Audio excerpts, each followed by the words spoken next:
Hey YouTube, it's Devin here with Head Up Throttle Down. I know I haven't made any videos in a while. I'm still waiting on my new side-by-side to come in. We ordered it last year, so obviously that's why you haven't seen any new side-by-side content. So the channel's not dead, but just between waiting on the side-by-side and waiting to sell my car so I could start this new project, it's just been a bit of a time. Plus, you know, a growing family and not enough hours in the day. So I decided I should make a new video just to kind of show you guys about the new project I'm working on. So this is a 2007 Jeep Wrangler JK. The reason why I went with a used JK as opposed to buying, say, new JL, I was in the market for a while. I've been looking a long time. But basically it came down to two reasons. Is one, I wanted to buy an older Jeep so I wouldn't be too concerned about it. I know for a lot of Jeep guys, the first time you get some body damage on your Jeep, it's a big deal, but this thing came already dinged up a little bit. So I thought that if it was something used, something that didn't spend a lot of money on the initial platform, that I would be a lot more willing to off-road it. And obviously, like, I've off-roaded it a bunch already and scratched it up a bit, and I just don't care. So it's really good. So the other thing I wanted to do was kind of do like a bit of a budget build. So this was a base Wrangler X, I guess, same thing as a Sport when I started, but I've done a couple modifications already. So I'll take you through what I've done so far, my reasoning behind it, and what my plans are for the future. So just so everybody knows, this is still going to be an off-roading, mostly side-by-side channel, but this is another project that I've been working on, so I thought, hey, haven't made a video for a while, so I might throw it up on the channel. So the first thing you'll see is, or I guess we'll talk about, is the Jeep itself. So I picked this thing up for around 10 grand. It had about 350,000 miles on it, or 350,000 kilometers. So I was really excited about that because it had a brand new motor in it that was replaced about 40,000 kilometers ago. So I thought, based on that, how much money I had saved in the bank, that I could take this platform and really do kind of a really cool build with it. I want to do sort of like a budget build, so I'm going to be using a lot of Facebook Marketplace to try to find some deals, as well as like looking for things on sale, and maybe not always buying like the top tier stuff, but trying to balance cost and quality to kind of see that you can still build these things without, you know, emptying the bank account. So unfortunately, I only have this Jeep for about 4,000 kilometers, and the camshaft went on it, and it's basically kind of dynamited the engine. So I've already had to replace the engine, so that's ate into the budget quite a bit. But the build's still ongoing, and I'm just going to take you through some of the stuff you'll see. So in the spirit of budget build, so this is actually a Wrangler, like I said, X, or Sport, as you know, but it's sitting on Rubicon suspension. So I had a buddy who had I believe a 2015 Rubicon, and pretty much right off the factory floor, he swapped it out for a lift, and he had the suspension and these beautiful rock rails just sitting around, and he gave them to me for nothing. So really cool to see. Like, I love these factory rock rails, and the suspension on the Rubicon is a little bit nice, or I find the ride to be really nice. It's firm, it's field planted. So I want to lift it a little bit. Obviously, I feel like it's just a little bit too low, so I'm going to go for probably like a 2.5 inch lift. And I don't know if I'm going to do, say, pucks at first, because I want to preserve that like perfectly good Rubicon suspension. It seems silly to me to, you know, swap out a suspension that's like perfectly good still. So I might just go with a puck lift, and then once the shocks are worn out and there's a little bit of a spring sag, then I might just go to like a new spring and shock kit. The one thing I will say though is, so I did a lot of research about like the springs on a Jeep, and there's a lot of different springs out there. So what I found out is basically Jeep will give you different springs based on your model, your trim, and some of your accessories, right? So my buddy had a hardtop Rubicon with factory non-steel bumpers. So I didn't gain too much of a lift, obviously, because it's not really intended to actually be a lift, but just to be able to hold that weight without sagging. So I think I gained maybe 1.5 inches on the front and 2 inches on the back. As you can see, there's still quite a huge factory rake, but that's also because I've got a bumper up front. So we're going to talk first about these wheels. So talking about a budget build, these are like the Mopar factory beadlock capable wheels, and I absolutely love these. I only got 4 wheels, but I got each for about $200 a wheel, or less than that, 175 bucks a wheel, and they go for about 500 bucks each new. So absolutely steal of a deal on them. I absolutely love the way they look. I think they're a gorgeous looking wheel, especially from something from like Mopar that's quasi factory. I think they look a lot like what comes on the Sasquatch or the 392. And I've got some 33 Delium Terra Raiders. So people who know me, I'm like a huge proponent of like KO2s. I think KO2s are just like one of the best all-around tires that you can get. I've put 2 pairs on my Silverado.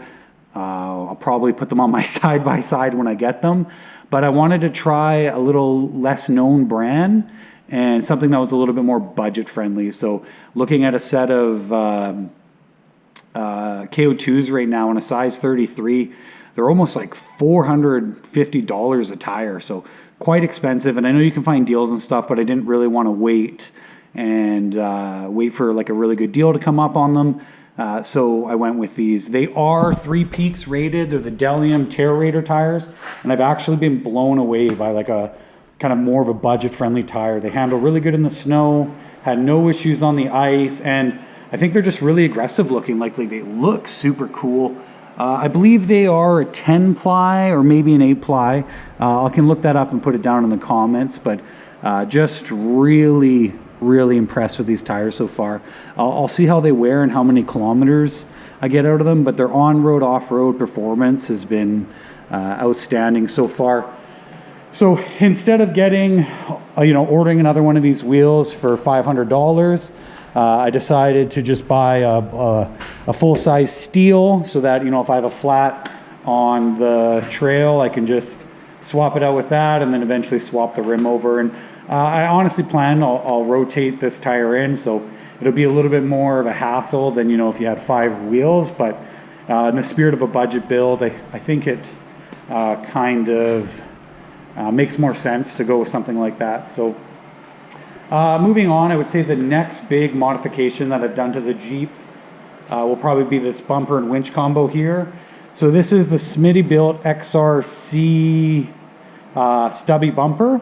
I really love the way stubby bumpers look. Just like how kind of like they aggressively complement the lines of the Jeep, and how you get that exposed tire. This Smittybilt winch, I actually haven't used it for recovery, but just so far with the features and the apparent build quality of it, I've actually been just completely blown away. It's got some really cool features. So like there's an LED light in here that basically lights up so you can see the rope at night, and it just looks cool rolling down the highway. The remote's really cool. It's magnetic, so if you're out winching, you need to put it down for a second, it'll just stick onto the side of your Jeep. It's got a built-in light, and the other cool thing is an overload protection system. So like basically on the handle, it'll show you like red bars, and then that means that you're overloading your winch and you need to lay off of it a bit. So it's also got a 12-volt accessory here. So I think that's pretty cool if you want to, run a compressor to air up your tires, or anything that you could think of to run from there. It's really good. And I honestly just love the look of this bumper. It's got, spots for D-rings here. Cool place for a light bar to go. So I got a 13-inch light bar in there. It's got nice provision, and spots for the factory headlights. And I just think this looks absolutely awesome. It's got a built-in skid plate, which is really cool. And Yeah, absolutely love this bumper. Smittybilt, I believe it's the XRC. And I'm not a big fan of the bowl bars, like the round stinger bars. So I actually really like the way this looks. And if you guys, you buy it and you don't really like the stubby bumper, you can actually get like end caps extensions on it to like, cover up the wheels again. But I just think it looks incredible the way it is. So I've got a Speed Demon 13-inch light in here. And then I've got Speed Demon 2 pods on each side. Yeah,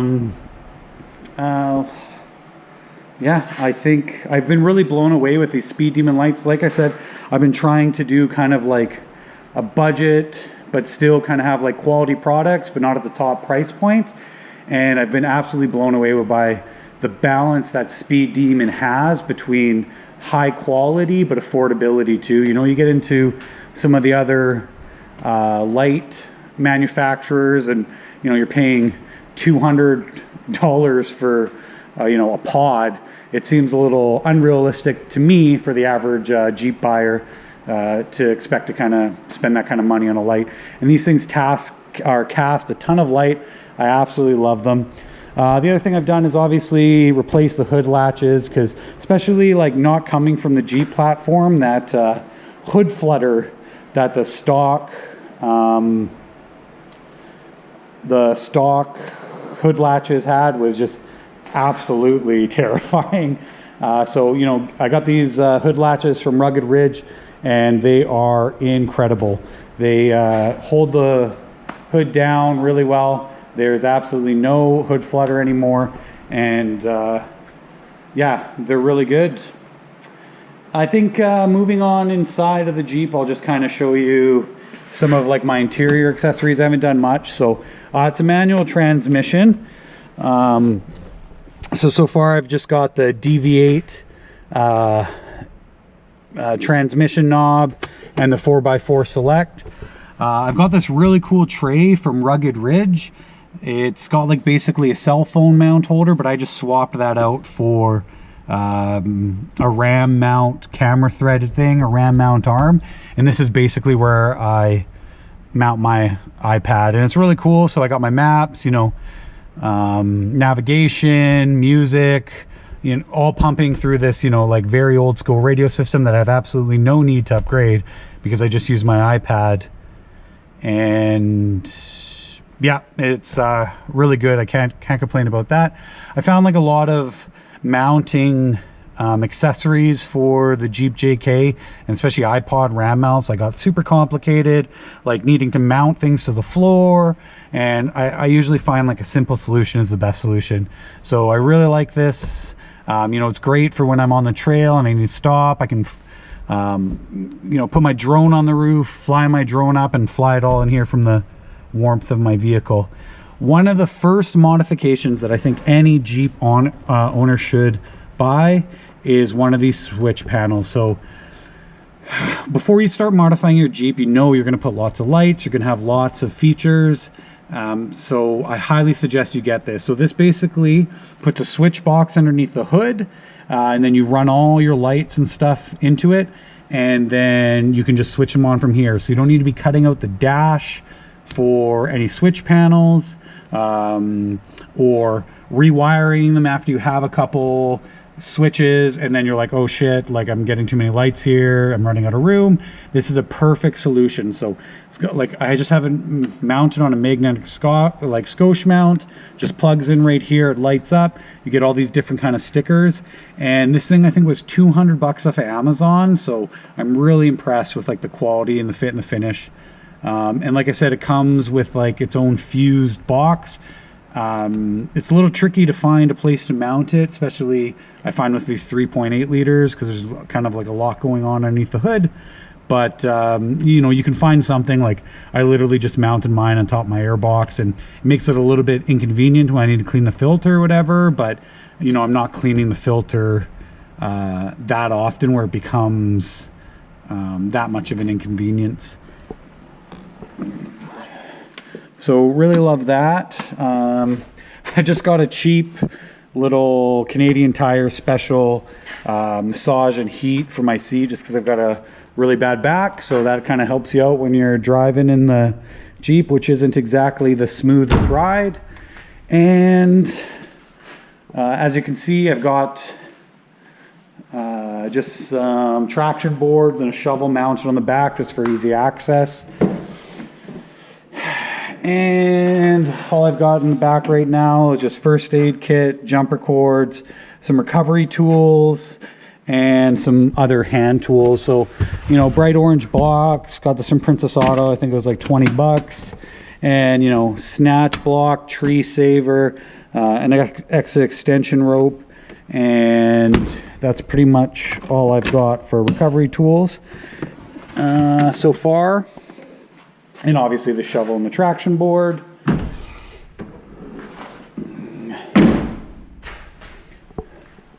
So honestly, I think this Jeep looks really good for, especially for a 2007.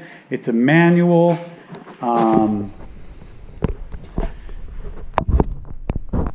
It does have 410 gears because it has a towing package, so I was really happy about that. Pushes these heavier 33s like no problem. Like has absolutely no issue pushing the 33s. And I don't think I'm going to go to a bigger tire than that, or at least not for now. So my next plans for, I think, modifications is I really do not like these factory fenders. I just think they look kind of wimpy. So I think I'm going to go with like some armor style fenders, maybe a little bit more narrow, give it a little bit more of an aggressive look, and so that it kind of complements the bumper. The next thing I'm going to do is probably get some sort of rooftop mount for my tent. You know, we have a Smittybilt Overlander XL, we absolutely love it.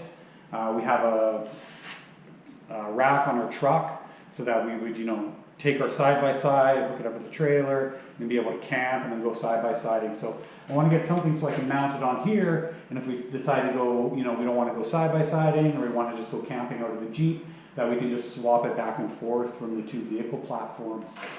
What else? Modifications. So right now, I do have only open diffs.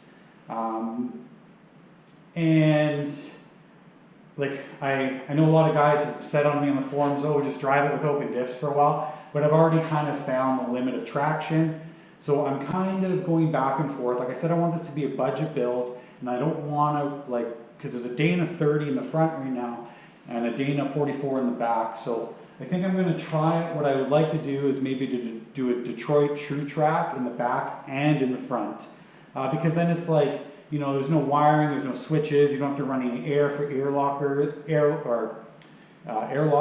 and it, you know, it keeps it like an affordable build. I think they're about 900 bucks for the front and back, and then you're going to also want to replace like your gears and your differential, obviously, because the thing's got like 350,000 clicks on it.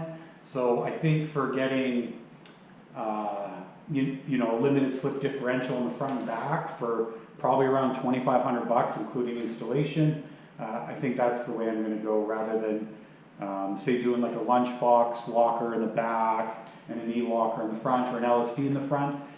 Just because I used to have kind of a lunchbox locker in one of my trucks that I used to have, and it was affordable and it worked really well in like the mud and the snow, but it was absolutely a nightmare to try to drive on icy surfaces. As soon as you lost traction, the back end would just spin. And like I said, this is now my daily driver. Like, we still have the truck, but that's more of the family vehicle. So I need to keep this so it's still highway drivable. So yeah, so the lift's gonna be next, fender flares, and then obviously the diffs. Just because, like, you know, open diffs are not ideal. You find yourself using your winch and your traction boards way more often than you have to. But like I said, again, really impressed by the Smittybilt bumper. The winch build quality seems really good. I haven't actually had a winch myself out of anything yet. And the Speed Demon lights are absolutely incredible. So if you guys have any questions, or if there's anything you think that would be really cool for me to add on right away, drop a comment in the section, and don't worry, there is more side-by-side stuff coming in the future. Thanks for watching.